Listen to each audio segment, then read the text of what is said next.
Good evening, everyone. How's everyone's evening going? My evening is going pretty great. Just watched crazy ass night of Impact Wrestling. A lot happened. Well, I wouldn't say a lot to discuss match wise, but what happened wise, a lot happened. So let's get down to it. The night kicks off with Gia Miller and Josh Matthews in the ring, giving an introduction to the show. They were talking about what's gonna go down in the show. Hey, Jared, what's gonna go down in the show? Uh, Announcing that Christian Cage was gonna be on the show. So, like, whoever tuned in to Impact immediately would have known that Christian Cage was gonna be on TV. So that was a good move on Impact to do that. But when they started to say something else after they talked about Christian Cage, they are interrupted by Eddie Edwards and W. Morrissey. The brawl ended up on the stage. It ended up outside the ring. It went inside the ring. Everything happened, and then Eddie Morrissey got the upper hand on Eddie Edwards. Sami Callihan comes out and bunts him with the bat. And after that, Morrissey fights off Sami Callihan. Eddie Edwards picks up the bat and bunts Morrissey with the bat. And Eddie and Sami take this weird look at each other, and Eddie's like, "I didn't need your help." And I think Sami said, I forgot what he said, but I think he said, "Looks like you needed it." So, anyways, Sami coming to the aid of Eddie Edwards was weird. But the reason why Sami Callihan was out there because he wanted to introduce the fans and be first involved in the match. So he's like, let's get this show started. And the first match of the night was Sami Callihan and Chris Sabin versus Ace Austin and Moose.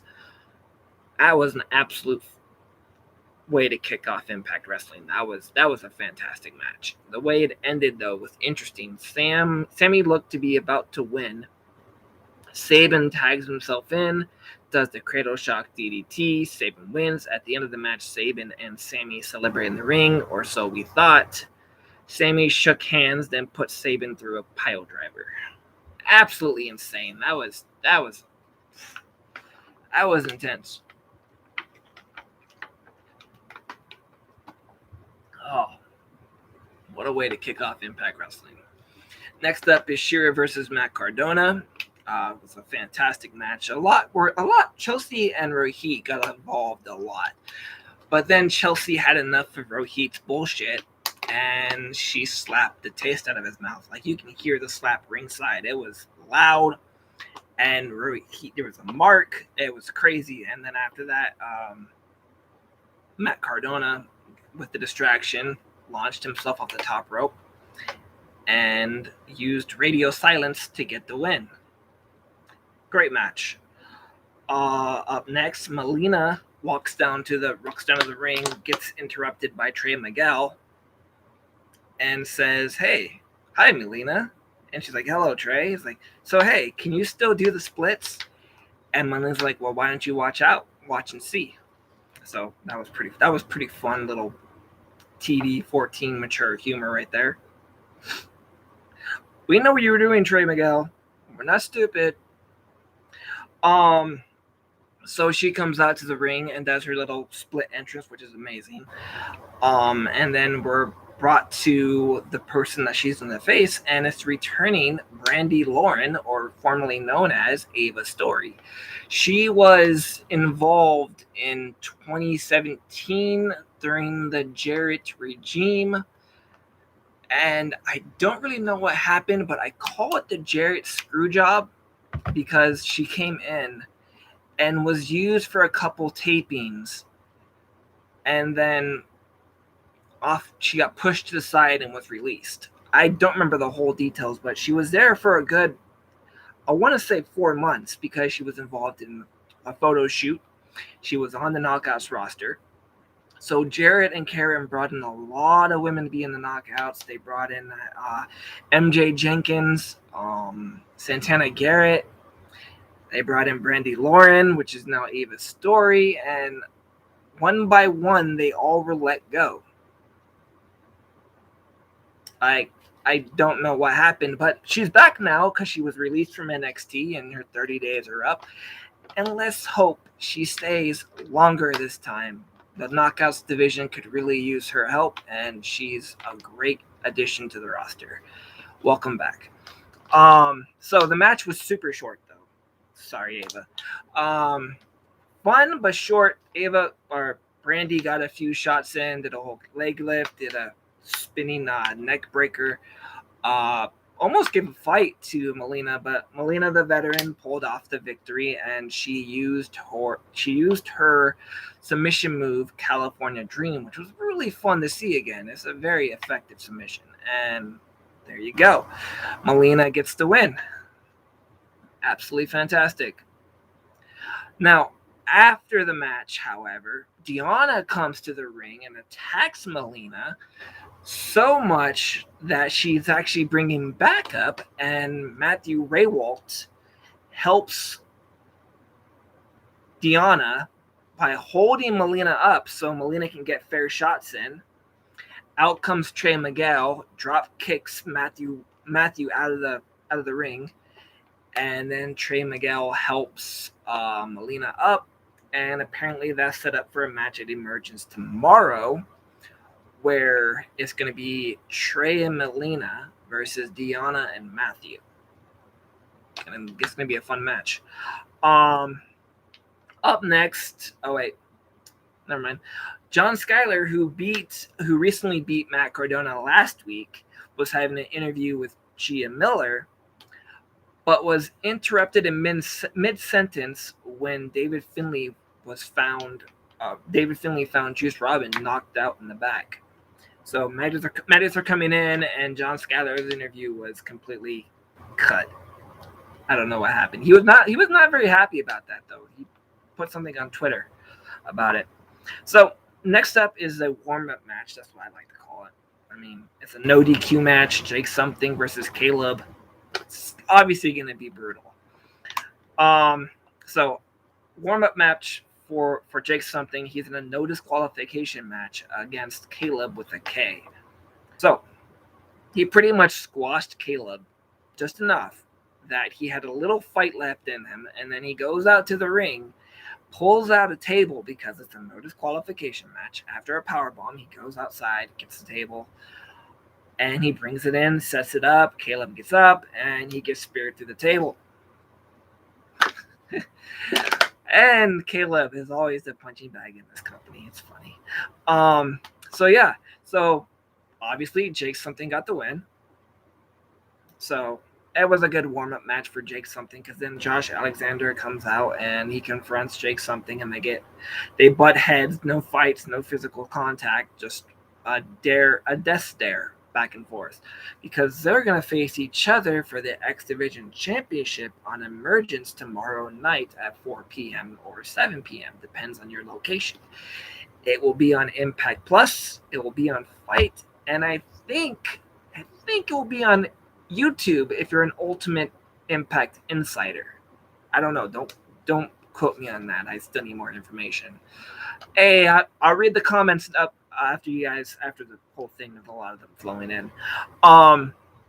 So yeah, that was cool for Jake Something. Then we go to the main event. Joe Doring versus Doc Gallows. What a freaking crazy ass match. That was mind-blowing. They look like total badasses going at each other, doing their shit, doing heavy hoss shit with chairs or a ring bell, fighting outside the ring. Even Carl Anderson and VBD looked intimidated. It was pretty brutal. So they're battling outside the ring, and they go up the ramp, and they get to the next corner of this stage, and Doc Gallows picks up Joe Doring and plants him with a sky high power bomb, where you basically throw your opponent and then just slam him with all your weight. And they go through the stage, and it didn't look like it was propped. It looked like it was an actual stage because there was wood. There was no plastic. It was splintered. And pretty sure, I hope Skyway Studios isn't mad about that. Yikes. Good thing Impact has Anthem money. Easily fixed. So that was a great match. And so they forcefully, after like, I want to say 3 minutes of them lying in this shattered mess of a stage, Medic comes out, Scott D'Amore comes out, 4 referees come out, the Impact hired security comes out. Doc Gallows forcefully pushes him away. I'm okay. He crawls to the ring on his knees, military style. Then Joe Doring is offered to be helped out, and he just pushes them away, and pretty forcefully, because Ross actually took a step back, like, okay. But Doc Gallows crawled to the ring. Joe popped up out of the mess and walked to the ring. I don't know which was more intimidating. So here's Doc Gallows and Joe Doring acting like total badasses, coming in the ring, finishing the fight. Doc Gallows has the upper hand, it seemed. So he goes to the turnbuckle. He does his little sledgehammer powerbomb. But I don't know what happened, but I didn't really see the move. But Joe Doring knocked him out or hit him in the throat or something. Something enough to knock the wind out of him. To gain the 1, 2, 3, and Joe Doring won. So yeah, pretty crazy night. A return. Christian Cage, Melina, set up for matches tomorrow at Emergence. It was freaking nuts. You can watch it again on YouTube for part of the Impact Insider program.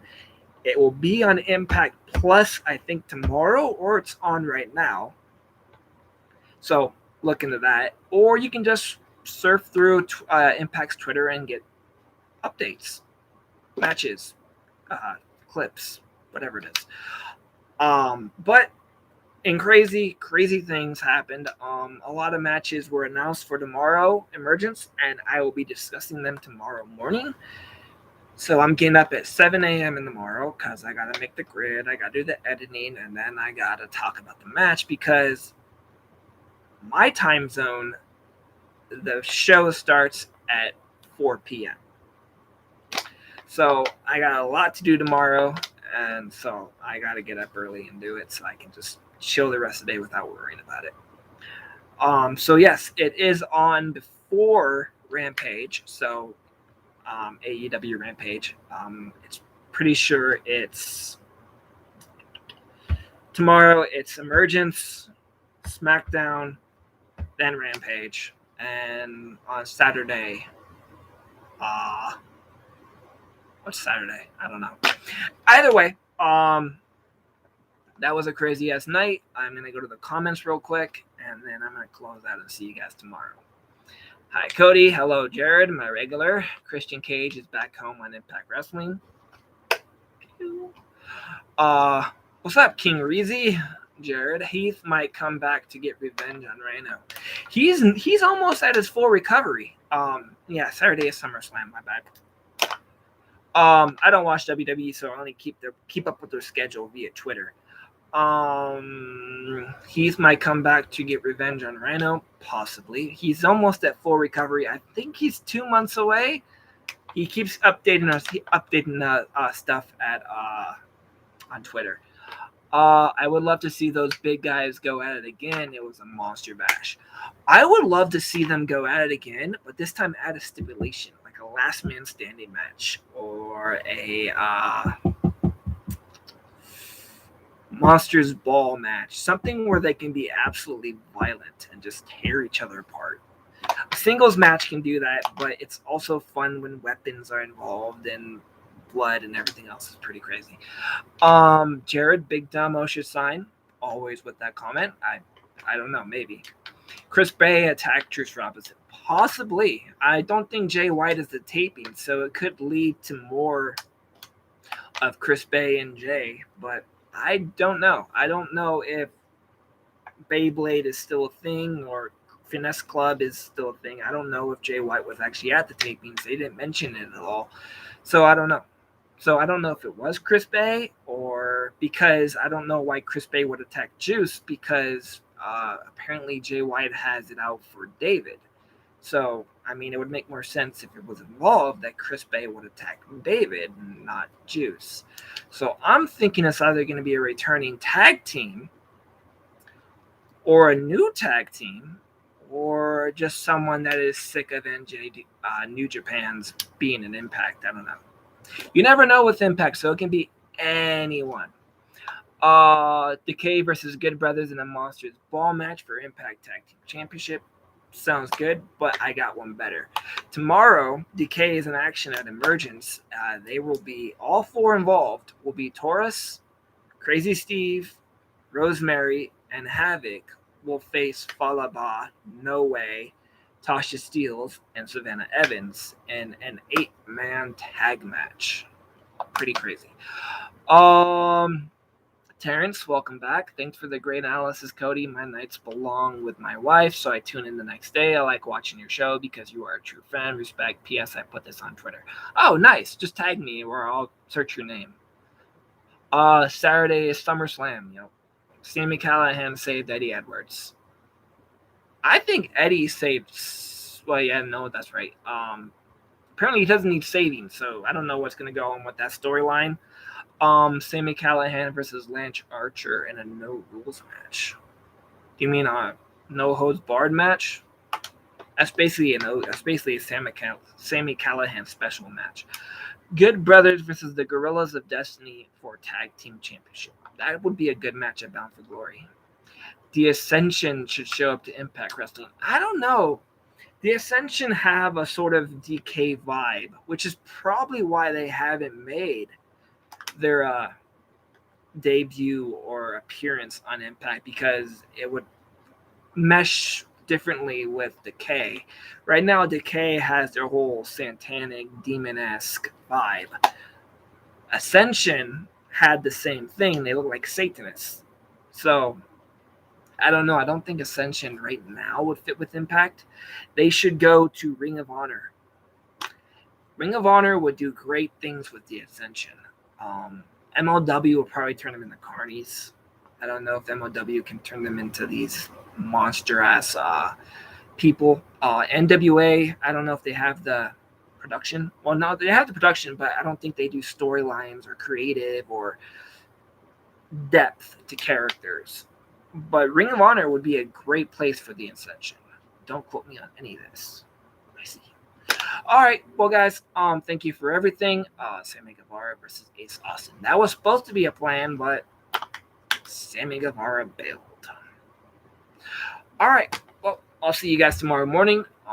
Stay tuned to that, and good night.